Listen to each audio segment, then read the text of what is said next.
Muy buenas de nuevo, mis queridos amigos y amigas, a un relato corto del comisario Montalbano, del libro de La Nochevieja de Montalbano. Yo soy Ezequiel y esto es el ensayo general. La noche era negra como la tinta, y unas enfurecidas ráfagas de viento alternaban con aguaceros fugaces tan malintencionados que parecían querer traspasar los tejados.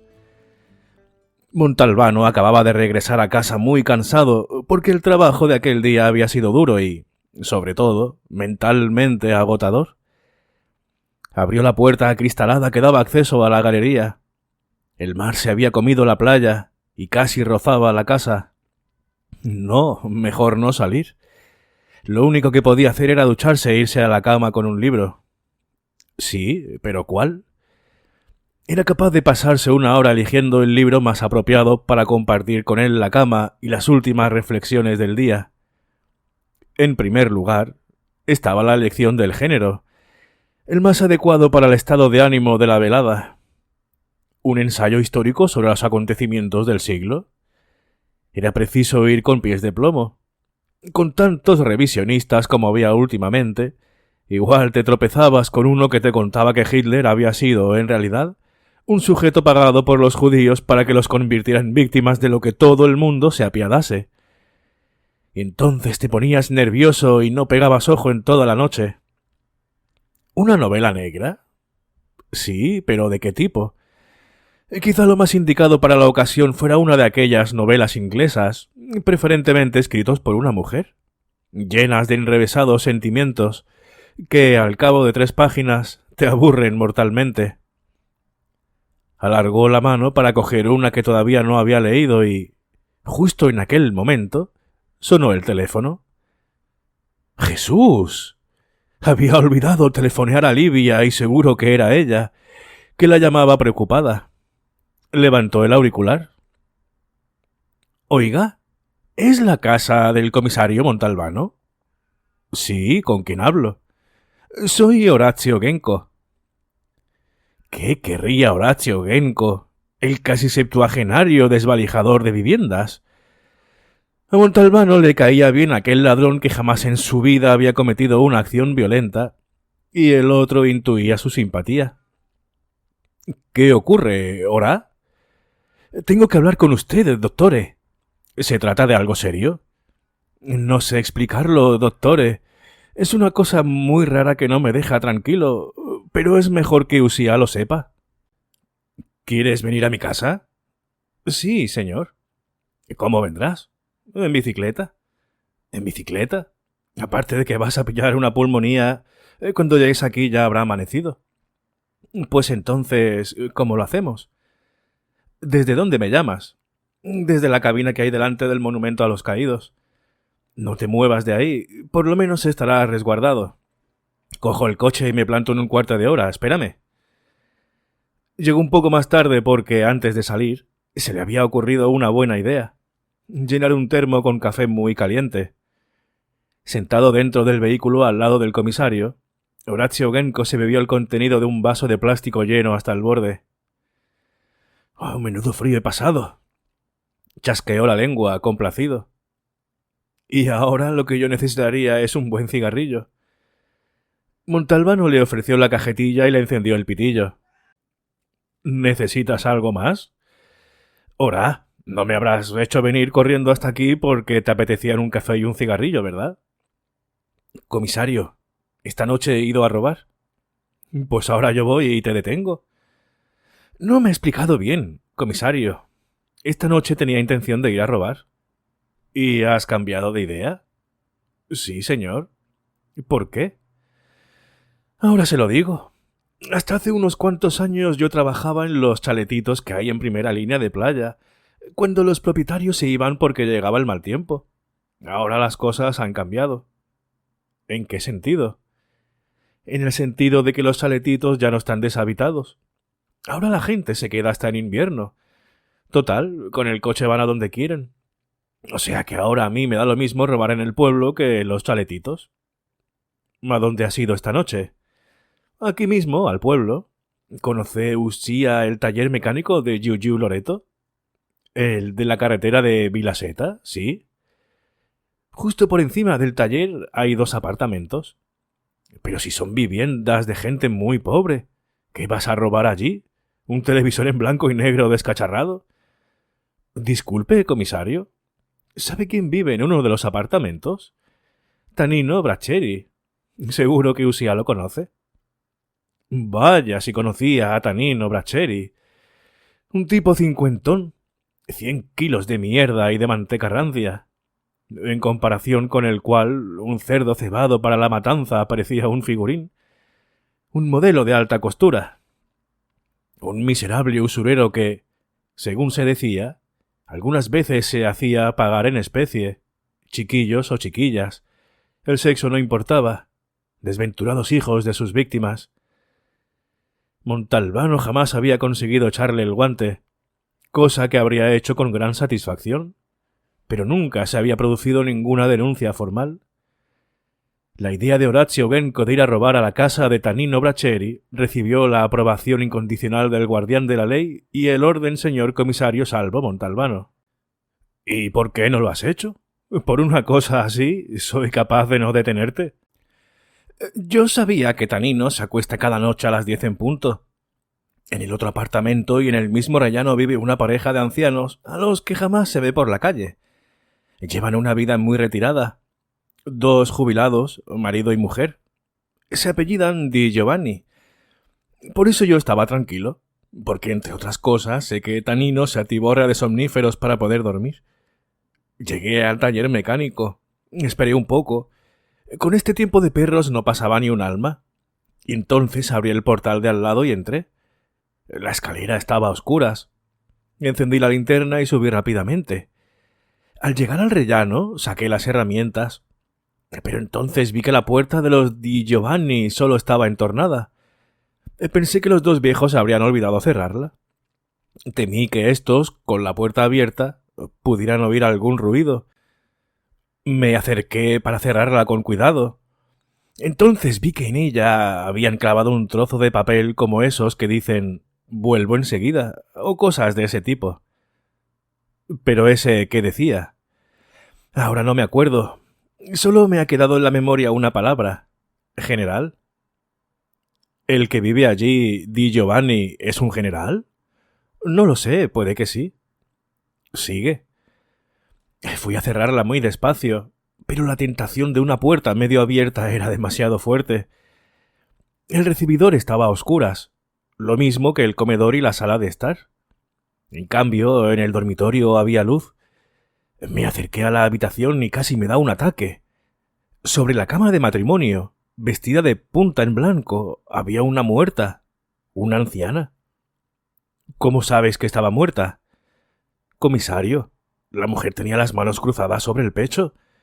Le habían entrelazado un rosario en los dedos y después le habían anudado un pañuelo alrededor de la cabeza para que no se le abriera la boca. Pero lo mejor viene ahora. A los pies de la cama había un hombre sentado en una silla, de espaldas a mí. Lloraba el pobrecillo. Debía de ser el marido. Ora, has tenido mala suerte. ¿Qué se le va a hacer? El hombre estaba velando el cadáver de su mujer. Sí, pero en un momento dado, cogió una cosa que tenía sobre las rodillas y se apuntó con ella a la cabeza. Era una pistola, comisario. Dios mío, ¿y qué has hecho? Afortunadamente, mientras yo estaba allí sin saber qué hacer, parecía que el hombre se arrepentía y dejó caer el brazo con el arma. Puede que en el último momento le faltara el valor. Entonces retrocedí sin hacer ruido. Regresé al recibidor. Salí de la casa y di un portazo tan fuerte como un cañonazo, para que se le pasara la idea de matarse durante un buen rato. Y llamé a Usía. Montalbano tardó un poco en hablar. Estaba pensando. A esas horas lo más probable era que el viudo ya se hubiera matado. O a lo mejor aún estaba allí, debatiéndose entre el deseo de vivir y el de abandonar este mundo. Tomó una decisión y se puso en marcha. ¿A dónde vamos? Preguntó Orazio Genco. Al taller de Giugiu Loreto. ¿Dónde has dejado la bicicleta? No se preocupe, está atada en una cadena a un poste. Montalbano se detuvo delante del taller. ¿Has cerrado tú el portal? Sí, señor, cuando he ido a telefonear a Usía. ¿Te parece que se ve la luz a través de las ventanas? Creo que no. Presta mucha atención, Ora. Baja, abre el portal, entra y a ver qué ocurre en la casa. Veas lo que veas, procura que no te oiga nadie. ¿Y Usía? Daré el agua. De tanto como se rió, Horacio tuvo un acceso de tos. Cuando se calmó, descendió del vehículo, cruzó la calle, abrió en un abrir y cerrar de ojos el portal y lo cerró a su espalda. Ya no llovía, pero en cambio, el viento soplaba con más fuerza que antes. El comisario encendió un cigarrillo. Al cabo de menos de 10 minutos, volvió a aparecer Horacio Genko. Cerró el portal, cruzó la calle corriendo, abrió la portezuela y subió al coche. Temblaba, pero no de frío. «Vámonos de aquí». El Montalbano obedeció. «¿Qué te pasa?» «Me he llevado un susto de muerte». «Habla de una vez». «La puerta estaba cerrada. La he abierto y...» ¿El trozo de papel seguía en su sitio? «Sí, señor. He entrado. Todo estaba igual que antes y el dormitorio seguía con la luz encendida. Me he acercado...» «Señor comisario, la muerta no estaba muerta». «¿Pero qué dices?» «Lo que oye. El muerto era él, el general, tendido en la cama como antes estaba su mujer, con el rosario y el pañuelo». «¿Has visto sangre?» «No, señor. Me ha parecido que la cara del muerto estaba limpia». «¿Y la mujer, la exdifunta, qué hacía?» «Estaba sentada en una silla a los pies de la cama y lloraba mientras apuntaba a la cabeza con una pistola». «Ora, no estarás de guasa, ¿verdad?» «¿Qué motivo tendría, comisario?» «Vamos, te llevo a tu casa. Deja la bicicleta, que hace frío». Son libres dos ancianos, marido y mujer, de hacer por la noche en su casa lo que les dé la gana, disfrazarse de indios, caminar a gatas, colgarse del techo boca abajo. Por supuesto que sí. Pues entonces, si Horacio Genko no hubiera tenido tantos escrúpulos, él no se habría enterado de toda aquella historia y habría dormido como un bendito las 3 horas de sueño que le quedaban en lugar de dar vueltas y más vueltas en la cama como estaba haciendo ahora entre maldiciones, preso de un nerviosismo creciente. No había manera. Ante una situación que no encajaba, se comportaba como Horacio Genko delante de una puerta entornada. Tenía que entrar y descubrir el porqué y el cómo. ¿Qué significado tendría aquella especie de ceremonia?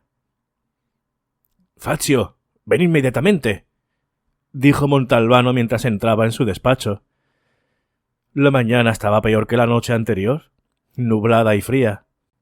«Fazio no está, dottore», dijo Galo, presentándose en lugar de su compañero. «¿Dónde está?» «Anoche hubo un tiroteo y mataron a uno de los Sinagra». «Estaba cantado. Ya sabe, una vez le toca a uno de una familia y otra a uno de la otra». «¿Augello está con Fazio?» «Sí, señor. Aquí estamos Galuzzo, Catarella y yo». «Oye, Galo, ¿tú sabes dónde está el taller de Giugiu Loreto?» «Sí, señor». «Encima del taller hay 2 apartamentos. En uno de ellos vive Tanino Braccieri y en el otro un matrimonio de ancianos. Quiero saberlo todo acerca de ellos. Ve enseguida». «Pues bien, dottore. Él se llama Andrea Di Giovanni, de 84 años, jubilado y natural de Vigata. Ella se llama Emanuela Zaccaria, natural de Roma, de 82 años, jubilada. No tienen hijos. Llevan una vida muy retirada, pero no lo deben de pasar muy mal, pues todo el edificio era propiedad de Di Giovanni, a quien se lo dejó en herencia a su padre. Vendió un apartamento a Tanino Braccieri, pero conserva el suyo y el taller que tiene alquilado a Giugiu Loreto. Antes vivían en Roma, pero hace unos 15 años se trasladaron a vivir aquí». «¿Él era general?» «¿Quién?» «¿Cómo quién? ¿Este Di Giovanni era general?» «¿Qué va?» «Eran actores, tanto el marido como la mujer. Giugiu me ha dicho que tienen el salón lleno de fotografías de teatro y de cine. Le han contado a Yuyu que han trabajado con los actores más importantes, pero siempre como... Espere que miro lo que he escrito. Como actores de reparto. Estaba claro que seguían en activo. O quizás repasaban antiguas escenas interpretadas quién sabe cuándo. A lo mejor representaban la escena de mayor éxito de toda su carrera. Aquella en la que habían sido más aplaudidos.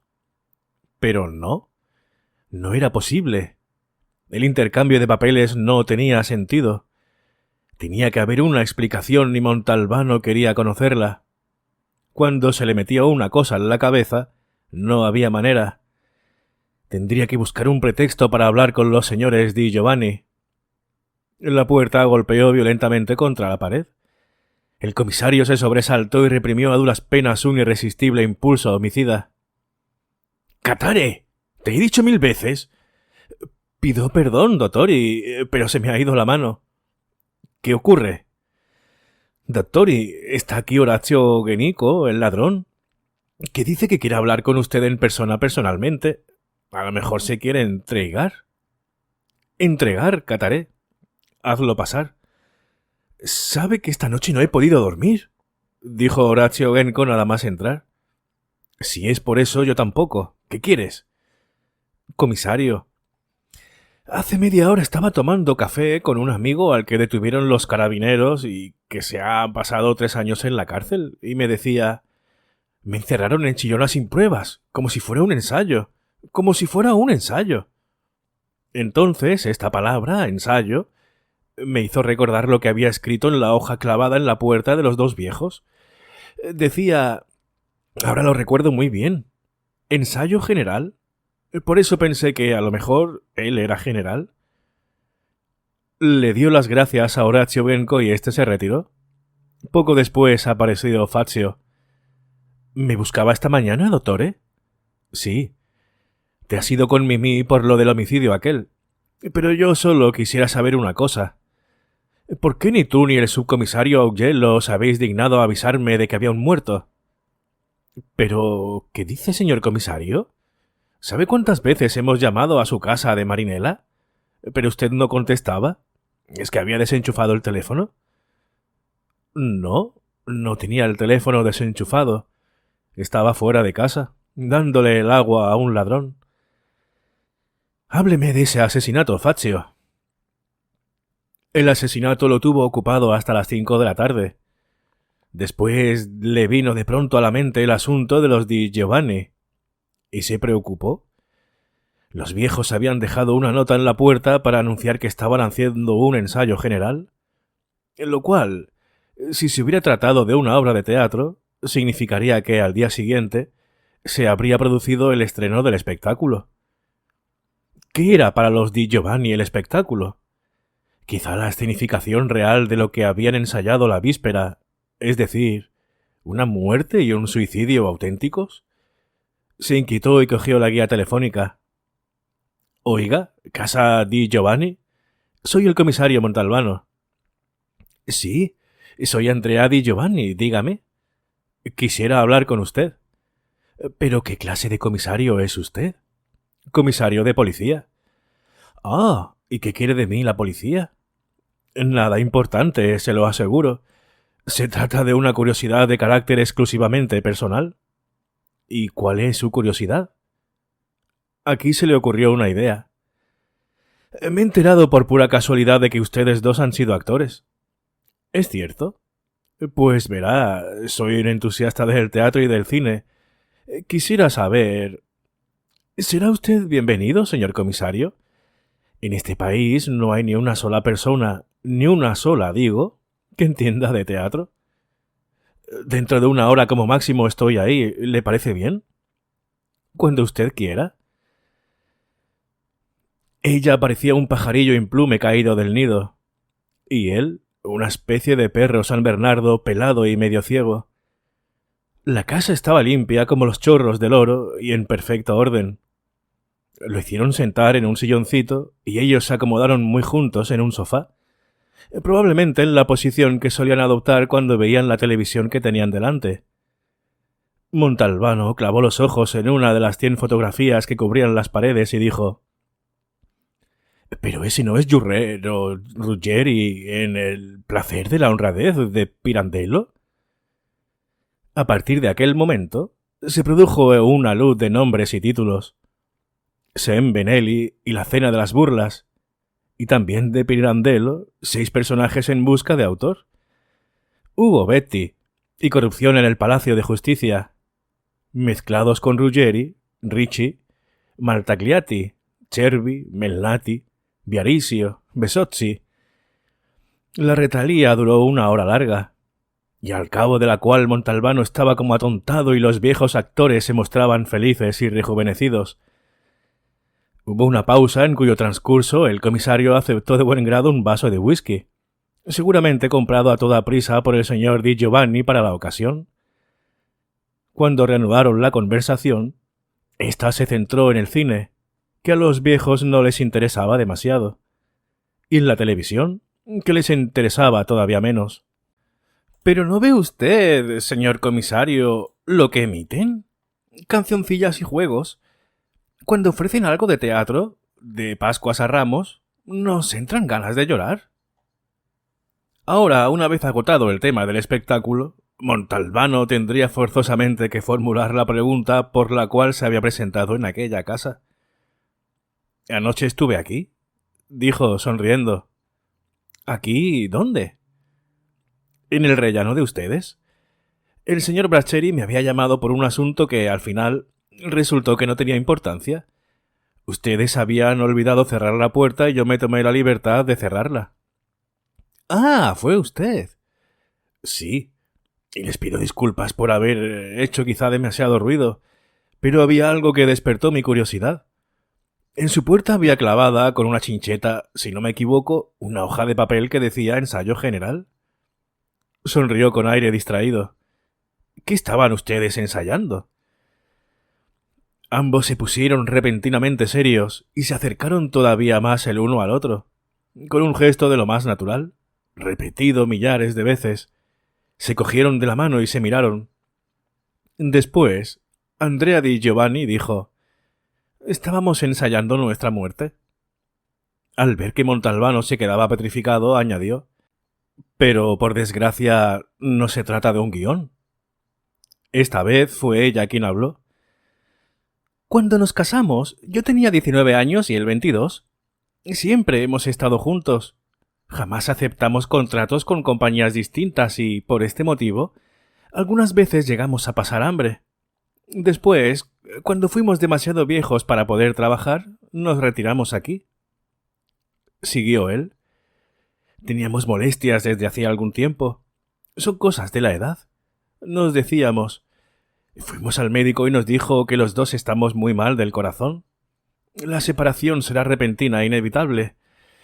Entonces nos pusimos a ensayar. El que se vaya primero no estará solo en el más allá». «La suerte será morir juntos en el mismo momento», dijo ella, «pero es difícil que se nos conceda». Se equivocaba. 8 meses después, Montalbano leyó 2 líneas en el periódico. Ella había muerto plácidamente mientras dormía y él, al darse cuenta de lo ocurrido cuando despertó, corrió al teléfono para pedir ayuda. Pero, a medio camino entre la cama y el teléfono, le falló el corazón. Bueno, pues este ha sido este relato corto, triste, pero bueno, alegre también, por así decirlo, ¿no? En ese sentido. Hubiera sido mejor que le hubiera pasado eso también ahí, pues, conforme le hubiera visto a ella, pues que le hubiera fallado y hubiera muerto, ¿no? Ahí los dos ahí abrazados. Bueno, espero que lo hayáis disfrutado y si ha sido así no olvides suscribirte y darle un me gusta y activar la campana de notificaciones para no perderte el resto de lecturas. Muchas gracias por tu compañía y hasta luego.